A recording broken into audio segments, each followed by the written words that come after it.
Maulidu Ahmad Pohal Hadi Faidum min Nurir Rahman Asnar Ayat Rahman berikutnya, teman-teman, alaihi yang ini menjadi kunci surat Fatihah, ayatil menjadi Qur'an. kunci surat Al-Fatihah, berarti menjadi kunci surat Yasin, berarti menjadi kuncinya Al-Quran. Passwordnya Al-Quran di sini ini, teman-teman harus tahu.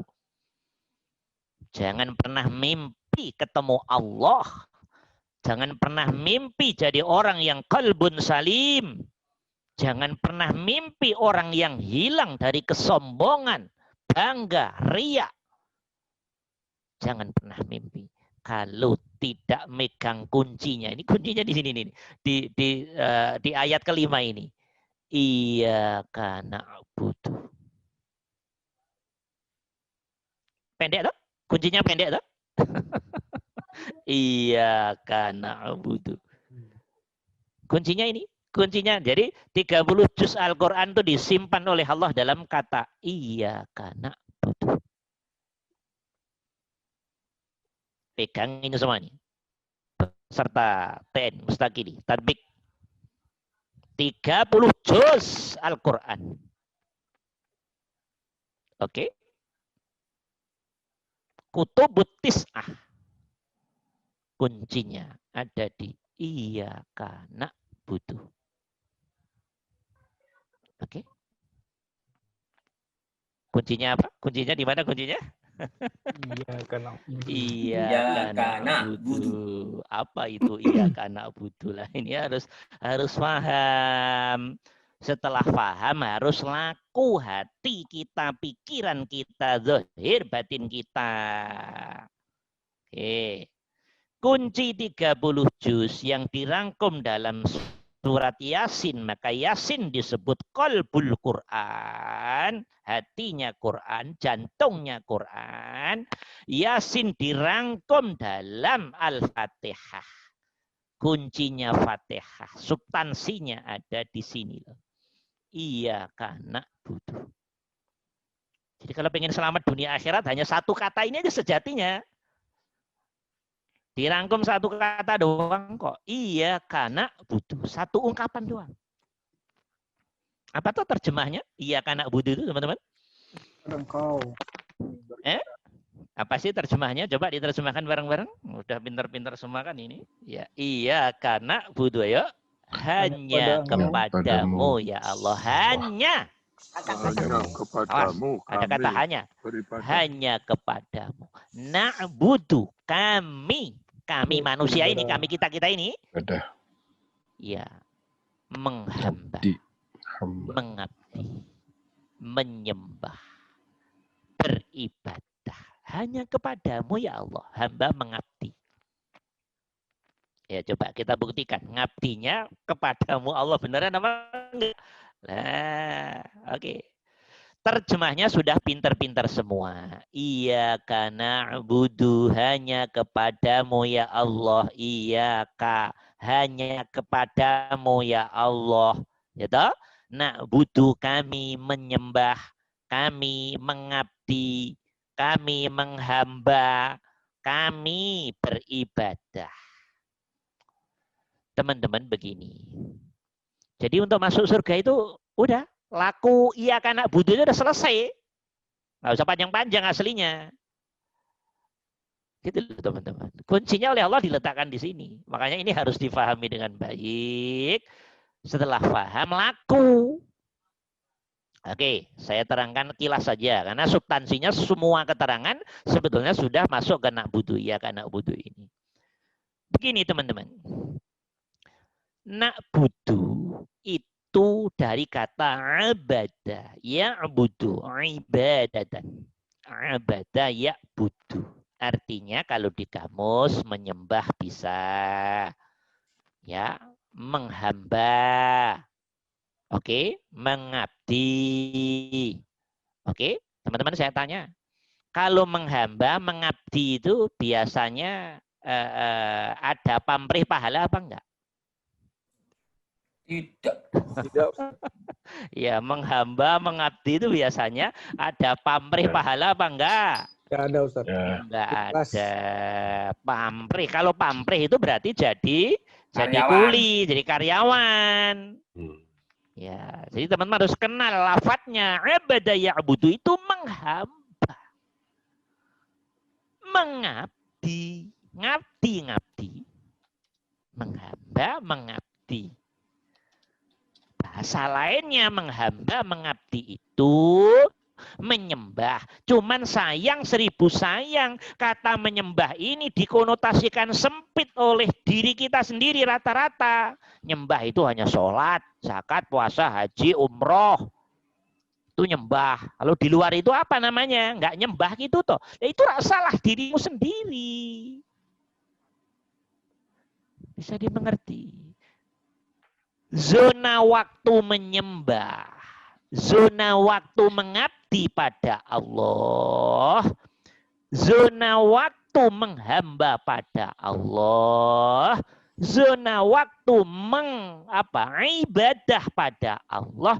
Itu dari mau tidur ke mau tidur lagi, teman-teman. Semua waktu yang diberikan pada kita itu waktu untuk menghamba pada Allah.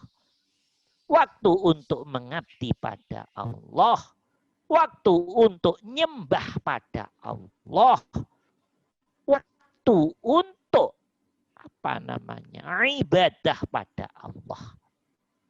Pertanyaan saya, berarti zona na'budu ibadah, menghamba, menyembah ini lah. Mengabdi ini lah. Ibadah ini berapa lama? Hidup. Iya. 24 jam kali seumur hidup.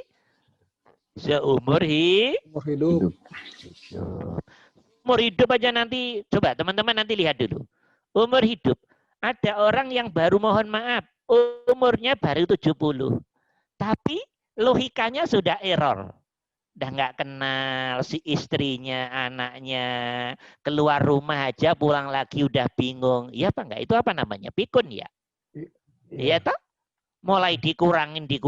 Seger, orangnya seger. Tapi logikanya udah error, hatinya udah ikut error itu udah. Coba. Orangnya masih hidup. Tapi tidak diberi kesempatan oleh Allah untuk menghamba lagi. Udah error semua itu barang. Hidup, makan, minum, seger. Kelihatannya orangnya sih seger, buger. Keluar rumah berapa meter aja udah bingung. Apa artinya? Sudah tidak diperkenankan oleh Allah untuk mengerti. Menghamba dalam pengertian yang normal. Udah error semua. Dibatasin oleh Allah. Dah, ini saya kasih waktu sekian saja. Itu kalau hidup, Masya Allah, sombongnya, bangganya. Kalau udah pikun mau ngapain kita? Ayo, mikir ini. Enggak semua hidup kita bisa kita gunakan kok. Kalau pikunnya 5 tahun, 10 tahun, Masya Allah. Umur mamanya hanya tuh 80, yang 10 sudah tidak bisa dalam pengertian ibadah normal, menghamba normal. Nah, saya ngingetin pada diri saya sendiri dan teman-teman. Oh iya ya Allah. Begitu kelihatan lemahnya diri kita ini. Bukan kita yang merangkai kehidupan sejatinya. Berarti Allah, berarti sudah mulai paham pada Allah itu. Kembali ke na'budu teman-teman. Na'budu itu menghamba, menyembah, mengabdi. Itu artinya begini loh teman-teman. Ini na'budu yang tingkat tinggi. Saya nggak ngomong yang tingkat rendah. Kita sebagai hambanya Allah. Kita sebagai hambanya Allah. Mendudukkan hati dalam setiap amaliyah kita. Amaliyah itu ada yang mahdoh, ada yang ghairu mahdoh. Kalau saya enak gini aja ngomongnya. Mahdoh ghairu mahdoh itu bahasa sekolah itu. Sekarang saya pakai bahasa yang lebih tinggi aja. Kita mendudukkan hati dan pikiran kita, pernafas kita dalam setiap aktivitas kita. Ini kan lebih cerdas ini namanya, lebih cerdas ini, lebih pintar ini. Lebih hati-hati. Nggak mau ceroboh. Berarti hitungannya semua nafas, semua waktu yang diberikan kesempatan oleh Allah. Hati kita, pikiran kita duduk lewat rasa dan sadar hati dan pikiran kita dalam setiap aktivitasnya. Ada rasa dan kesadaran. Ini hakikatnya Engkau ya Allah. Nah, inilah tauhid itu sejatinya ini, teman-teman. Tauhid itu sejatinya seperti itu. Mendudukkan hati bahwa hakikatnya sejatinya adalah Allah. Itulah namanya na'budu. Begini, kalau masih susah. Ini karena sudah lama keterangannya. Begini, teman-teman. Ini ada air minum. Air minum saya berikan kepada siapa yang hati saya ingin. Tapi karena saya sudah diberi ngerti oleh Allah, saya mau ngasih air minum ke apa dan atau siapa. Hatiku sudah ngomong, ini Engkau ya Allah. Ingin ini Engkau ya Allah. Saya berikan, nih. Begitu saya lepas, saya pun tidak pernah ada rasa aku yang memberi. Bahkan hatiku menyerahkan keinginannya tadi ya, hakikatnya rahmatnya Allah. Yang memberi ini ya perbuatan Allah. Dimensi kehambaan ego diriku, ego kemakhlukanku, ego kehambaanku hilang. Sirna, lebur, menyatu dengan ketunggalan, kehebatan, keagungan, kesempurnaan Allah, Sang Maha Tunggal yang selalu memberi rizki pada hambanya yang Dia kehendaki. Oke? Mengerti teman-teman? Mengerti maksud saya ini? Mengerti, Pak Ustaz. Iya. Duduknya rasa totalitas dan kesadaran hati dan pikiran kita dibersihkan sebersih-bersihnya tanpa ada ego, aku yang berjasa berbuat baik, dirimu bersih karena numpang di tunggalnya Allah. Dirimu hanya lihat itu Allah, dirimu pun nggak sanggup kamu lihat. Apalagi melihat pahala, apalagi melihat surga bidadari, karena hati dan pikiranmu disibukkan. Hakikatnya ini adalah perannya Allah tadi. Hilangnya dirimu dikalahkan oleh ego ketuhanan. Secara hakiki yang kamu sadari dan kamu rasa itulah sejatinya penghambaan tingkat tinggi. Iyyaka na'budu, hanya kepadamu kami ya Allah menghamba, hanya kepadamu. Artinya totalitas hatimu Allah. Artinya totalitas pikiranmu ikut totalitas hatimu ya Allah. Kalau totalitas hati dan pikiranmu totalitas berkesadaran dan rasa Allah, dirimu nggak kamu lihat, di luar Allah apapun kesuksesan nggak kamu lihat, pahala nggak kamu lihat, oke, bidadari nggak kamu lihat, surga nggak kamu lihat. Ini loh makna iyyaka na'budu. Gak ada yang dilihat di hatimu, pikiranmu, kecuali hati dan pikiranmu hanya duduk total ke Allahnya. Bersihnya hatimu dari hal apapun selain Allah. Itu makna iyyaka na'budu. Termasuk bersih dari ego dirimu sendiri. Paham apa tidak? Oke. Dirimu tidak kelihatan di hatimu dan pikiranmu. Karena rasa dan sadar dirimu berperan dikalahkan oleh kuatnya rasa dan sadar ego keberperanannya Tuhanmu, Allah, yang meliputi dirimu tadi.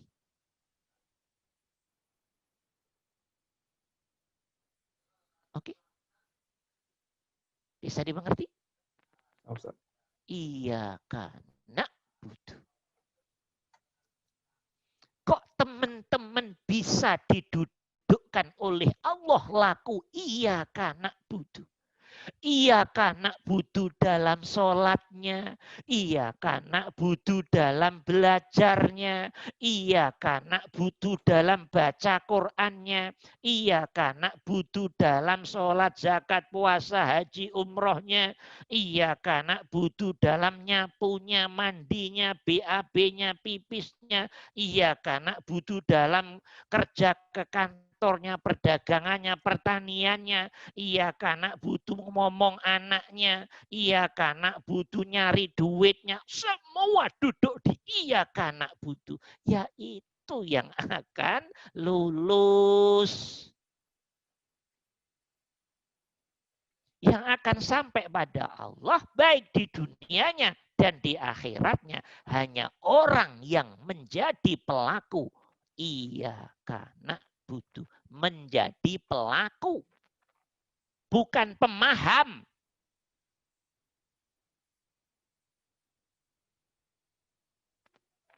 Iya karena butuh. Bukan omongan. Bukan kefahaman.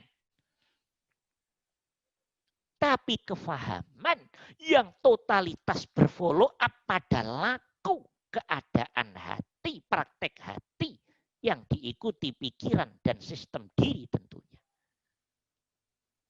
Iya karena butuh. Masya Allah. Enak. Hidup kalau bisa iya karena butuh enak teman. Ngepel rumah sendiri ya Allah. Tangannya bergerak, hatinya Allah. Ini af'almu ya Allah. Ini af'almu ya Allah. Berarti dia diperkenankan oleh Allah. Ketemu Allah lewat ngepel rumahnya. Oke? Hatinya duduk tulus. Nggak ngelihat istrinya, suaminya. Nggak ngelihat pahala, nggak ngelihat apa. Yang ada hatinya ketemu Allah. Ya Allah. Af'almu ya Allah. Rasa itu terus menderu-deru mengisi hatimu dan pikiranmu. Dari starting sampai finishing. Itulah makna iya karena butuh. Enggak kok hanya di awal bismillah selesai alhamdulillah. Itu masih proses awal teman-teman. Itu iya karena butuh masih proses awal itu. Kalau yang sudah kenal Allah dari starting sampai finishing waktunya total berkesadaran Allah ya Allah. Af'almu ya Allah. Apapun gerakan dohir fisiknya nggak ngaruh. Hatinya ngadep total ke Allah. Iya karena butuh ya Allah. Ngadepnya hatimu total ke Allah. Apapun aktivitasmu. Itu namanya zikir. Itu namanya sholat.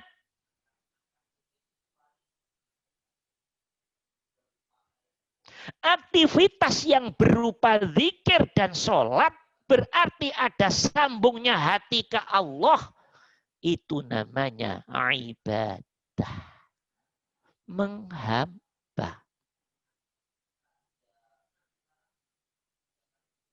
Walaupun perbuatan baik, sodakoh, infak, wakaf, semua apapun. Tapi hatimu kosong dari Allah. Atau kalau tidak kosong, tengok-tengok apapun hal di luar Allah. Zohirnya baik, teman-teman. Zohirnya. Tapi hatimu tidak iya karena butuh. Maka ditolak oleh Allah. Sorry coy kata Allah. Zohirmu tampilannya bagus. Tapi hatimu busuk. Karena hatimu keluar dari aku. Karena hatimu berpaling dari aku. Aku pengen dohirmu melakukan apa saja, monggo. Tapi hatimu total ke aku. Iya karena butuh. Awas, hati-hati. Perbuatan baik nanti ada dua tipologi. Kelihatan dohirnya baik, ternyata begitu dibuka hatinya, loh keluar dari Allah. Loh ada motif selain Allah. Loh ngelihat apa-apa di luar Allah. Berarti itu bukan iya karena butuh, teman. Itu bukan iya karena butuh. Maka punya hati suka gundah. Karena nggak pernah iya karena butuhnya nggak benar. Punya hati gampang tersinggung. Punya hati gampang emosi. Punya hati gampang. Mohon maaf. Itu semua efek dari iya karena butuh kita belum benar. Hatimu belum berisi Allah. Hati masih berisi setan yang gede-gede. Iblis jin yang gede-gede yang menguasai alam hati kita dan pikiran kita. Kala itu terjadi, efek keluarnya. Akhirnya diri selalu sering tersiksa. Kecewa, gampang gundah. Gampang kecewa. Gampang. Jawabannya sederhana.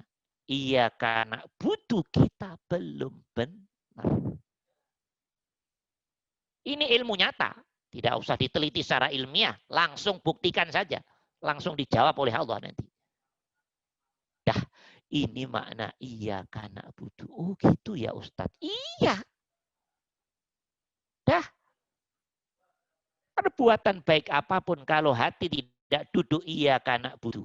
Kata Allah, sorry.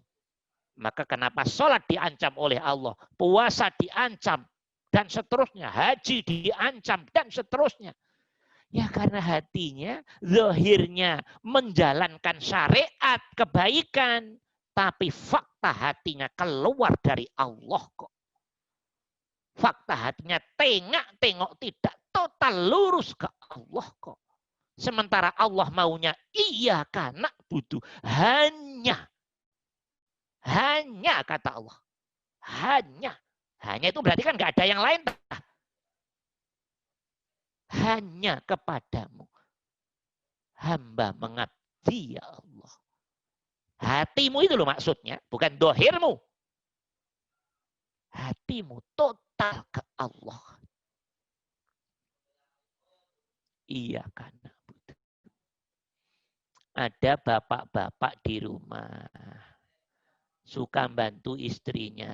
Nyuci piring, ngepel. Kalau orang luar kan ngomong, laki-laki kok rendah. Biar yang ngomong rendah biar. Itu nggak paham itu. Yang Allah lihat tinggi rendah itu begitu tah. Orang yang nggak pernah lihat dirinya punya harga.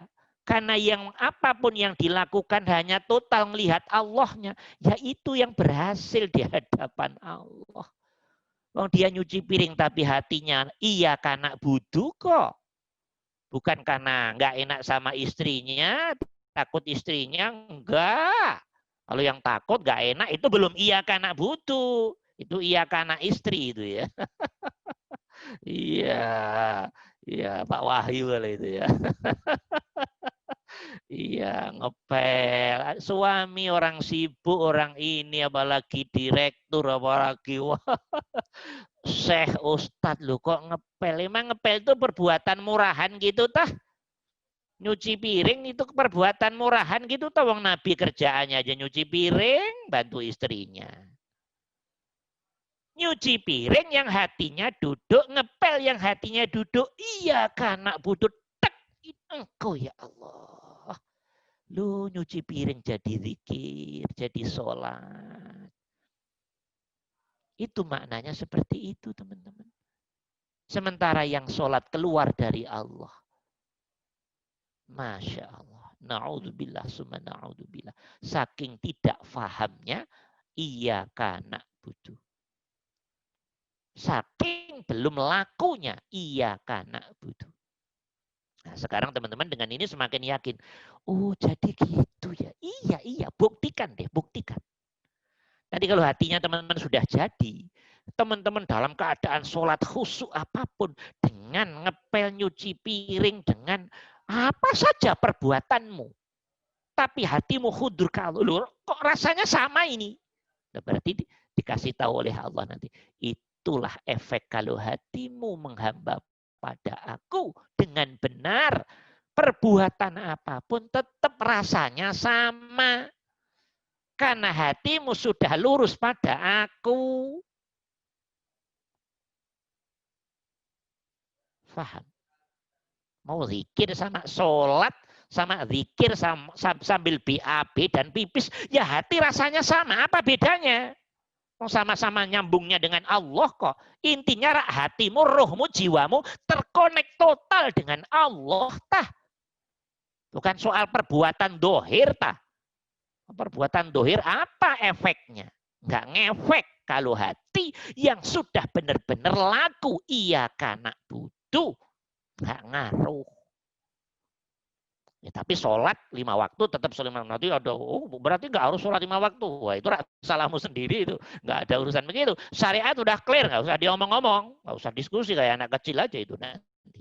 Saya hanya ngomong kalau hatimu sudah sampai, maka hatimu akan diberitahu oleh Allah. Ya toh, kamu sholat sambil BAB, pipis sama toh rasanya. Sama kamu sholat ketika sholat 5 waktu, sholat sunnah, duha, tahajud, sama. Jadi kuncinya ternyata bukan di af'al zahirnya, bacaannya, tapi kuncinya di totalitas mendudukkan hati dan pikirannya ke totalitas Allahnya tadi. Dan tidak ada apapun dan siapapun selain Allah. Di situ kuncinya. Itu makna iyyaka na'budu. Maka saya berani mengatakan ternyata 30 juz Al-Quran kuncinya di iyyaka na'budu. Kalau enggak iyyaka na'budu, enggak ada artinya apa-apa hidup ini teman-teman. Mau sholat tahajud dari jam 12 sampai subuh, tapi enggak iyyaka na'budu. Kata Allah, sorry. Kamu belum menghamba pada aku. Kamu tidak menghamba pada aku. Tapi kamu menghamba pada dirimu sendiri, egomu sendiri, nafsumu sendiri. Keinginanmu sendiri. Hatimu tidak ada aku. Dikembalikan oleh Allah. Saya hanya menerima orang yang hatinya total ke aku. Iyyaka na'budu. Tahajud jam-jaman hatinya yang tergambar hanya duit. Kesuksesan. Kata Allah, kamu nggak percaya saya, tak? Hidupmu sudah saya jamin.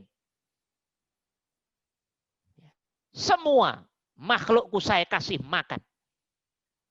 Waktunya rizki datang. Waktunya hilang, saya tarik akan hilang. Waktunya kebakar akan kebakar. Dan seterusnya. Nah, di situ. Hati-hati teman-teman. Dah, tidak perlu saya panjang lebarkan. Iyyaka na'budu kunci 30 juz Al-Quran. Saya berani bilang begitu. Iyyaka na'budu kunci 24 jam hidup kita. Iyyaka na'budu kunci hidup kita. Mati atau hidup kita bermakna apa tidak di hadapan Allah ada di satu ungkapan. Iyyaka na'budu, kita laku kunci ini apa tidak. Kalau tidak berarti no kata Allah. Kalau laku, yes, itu yang aku inginkan. Berat ini, iyyaka na'budu ini. Ya, tapi insya Allah teman-teman yang sudah belajar tauhid, hadis-hadis tauhid, semakin mendekat.